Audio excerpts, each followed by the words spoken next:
देवा एक poultry farm का मालिक है और बहुत ही बड़ा भुक्कड़ है। उसके फार्म पर ग्राहक आए या ना आए, वो हर रोज 4 मुर्गियाँ काटकर अलग अलग तरह से पकाकर खाता है। देवा, मुझे वो लाल वाली मुर्गी दे दो। नहीं चाचा जी, उस मुर्गी को मैंने अपने लिए बचा कर रखा है। अब चाहो तो कोई और मुर्गी ले लो। ठीक है, कोई अच्छी वाली मुर्गी देखकर दे दे, लेकिन तेरा ये पागलपन नहीं छूटा तो एक दिन इस फार्म की सारी मुर्गियाँ तू ही खा जाएगा। ये कहते हुए वो आदमी मुर्गी लेकर वहाँ से चला जाता है। उसी गांव में शहर से ढेर सारे हीरे चुराकर भागकर आया हुआ एक चोर पुलिस के डर से भागता हुआ आकर गलती से सारे हीरे देवा के फार्म में गिरा देता है। उस चोर के पास इतना वक्त नहीं था कि वो गिरा हुआ एक भी हीरा उठा सके, इसलिए वो ऐसे ही वहाँ से भाग जाता है। लेकिन वो चोर मुर्गियों को उसके हीरे खाते हुए देख लेता है और चुपचाप चला जाता है। अगले दिन सुबह देवा रोज की तरह उठकर अपने फार्म की सफाई कर रहा था। तभी वो चोर अपना भेष बदलकर एक धनवान की तरह देवा के पास आता है। सुनो भाई, मुझे तुम्हारे फार्म की सारी मुर्गियाँ चाहिए। 1-2 लाख ज्यादा ले लो, लेकिन एक भी मुर्गी छूटनी नहीं चाहिए। एक भी मुर्गी नहीं मिलेगी, ये सब मेरे खाने के लिए है। कुछ देर बाद आ जाना, नई मुर्गी आने वाली है, उन्हें साधारण दाम में खरीद लो। अब जाओ यहाँ से, ये मेरा सफाई वक्त है। ये कहते हुए देवा उस चोर को भगा देता है, लेकिन वो तो एक चोर है, ऐसे ही भगा देने से कैसे चला जाएगा।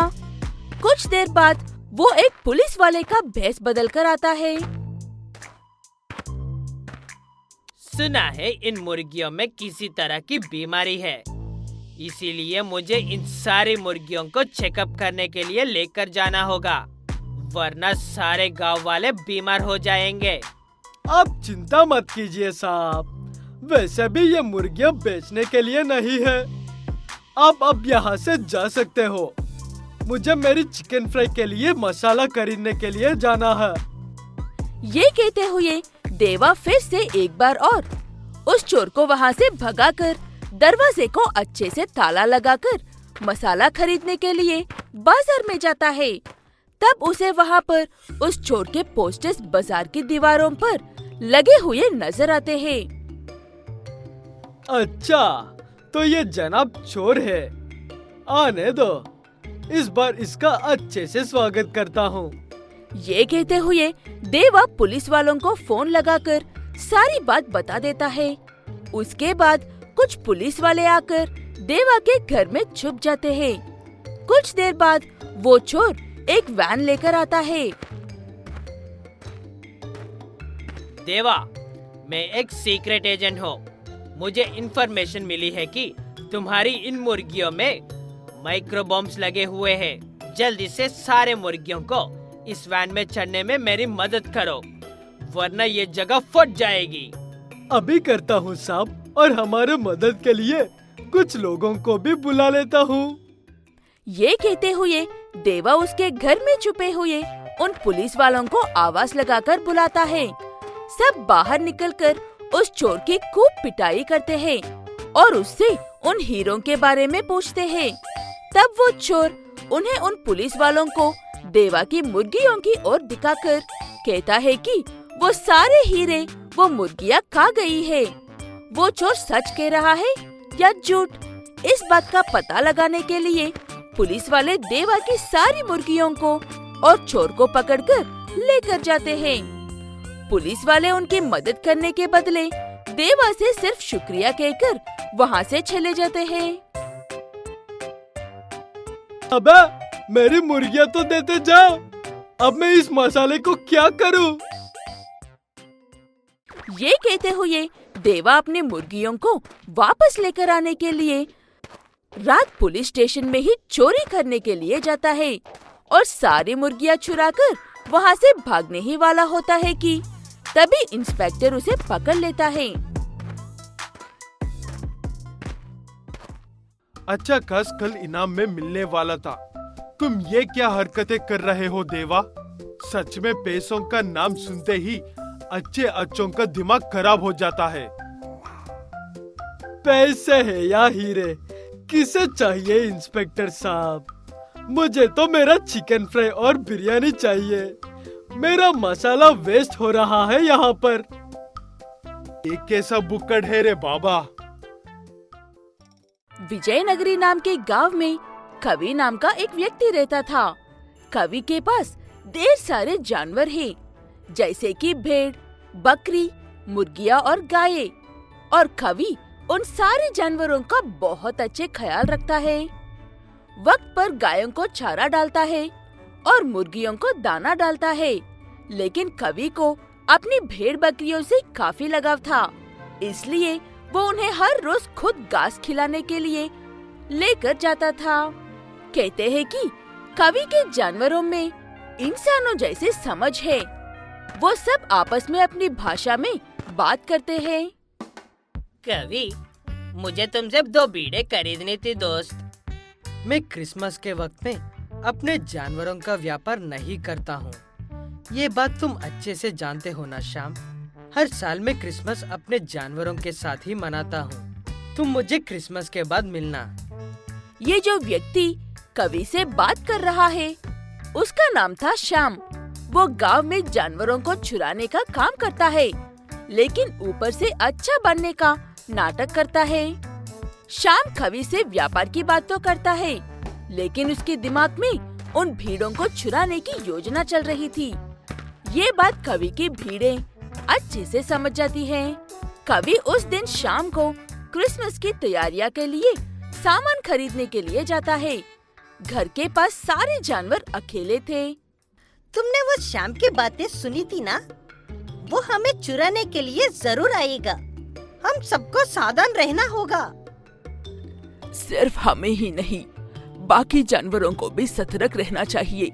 मैं जाकर गायों से बात करता हूँ, तुम जाकर मुर्गियों से कहना। ऐसे कवि के सारे जानवरों में ये बात फैल जाती है कि शाम उन्हें चुराने के लिए आने वाला है, और वो चुपके से आ भी जाता है। वैसे भी यहाँ पर देखने के लिए कवि नहीं है। मैं तो क्यों 4 बीड़ों को चुरा कर ले जाऊंगा। ये कहते हुए शाम 4 भेड़ों को नशीली दवाई देकर अपने ट्रॉली में डालकर चुपचाप वहाँ से चला जाता है। कवि के जानवर होशियार तो थे, लेकिन उन्हें इन सब दवाइयों के बारे में कुछ भी पता नहीं था।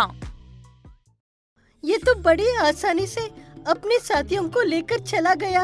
अब हम क्या करेंगे? करना क्या है? मालिक के लौटने से पहले उन्हें वापस लेकर आना होगा। आखिर हम सबको क्रिसमस एक साथ तो मनाना है ना। ये कहते हुए वो 2 भीड़े और एक गाय और एक मुर्गी मिलकर अपने साथियों को उस शाम से छुड़ाकर लेकर आने के लिए जाते हैं। मुर्गी के पास पंख थे, इसलिए वो उड़ उड़ कर आसपास की जगह का जायजा ले रही थी और बाकियों को सावधान कर रही है। वो 4 भीड़े शाम के तबेले में बंद थी और शाम आराम से अपनी खटिया पर सो रहा था। रास्ता साफ है। एक भेड़ शाम के पास रहो और दूसरी वाला गाय के साथ मिलकर उस तबेले के दरवाजे को तोड़कर भेड़ों को बाहर निकालो। उनकी योजना तो बहुत अच्छी थी और काम भी कर गई थी, लेकिन तभी उतना सारा शोर सुनकर शाम जाग जाता है और उसके पास खड़ी एक भेड़ को पकड़ लेता है।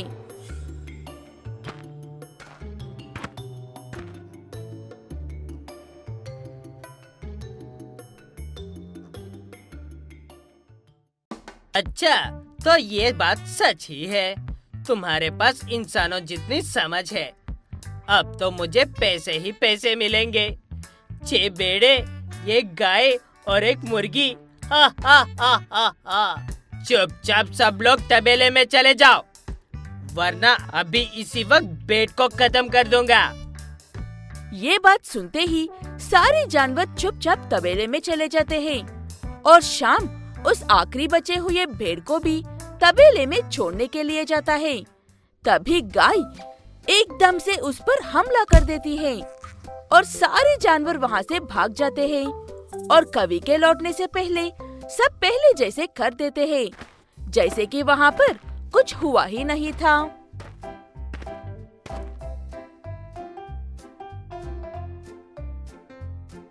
कितने प्यारे और समझदार है मेरे जानवर।